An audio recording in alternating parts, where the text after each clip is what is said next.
স্ত্রী বারবার পালিয়ে যান প্রেমিকের সঙ্গে, তবে পরিবার ও লোকলজ্জায় ভয়ে চুপ করে ছিলেন স্বামী। তবে দীর্ঘদিনের টানাপোড়েনের পর অবশেষে আইনি বিচ্ছেদ সম্পন্ন করেন ওই ব্যক্তি। আর এই বিচ্ছেদ তিনি উদযাপন করেছেন অভিনব এক উপায়ে।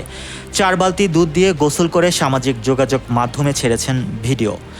জানা গেছে ঘটনাটি ভারতের আসামের।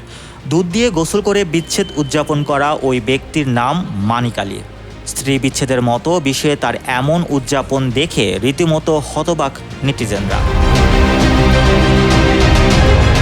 ভিডিওতে দেখা যায় নিজের বাড়ির সামনের আঙিনায় দাঁড়িয়ে একের পর এক দুধের বালতি নিজের গায়ে ঢালছেন তিনি।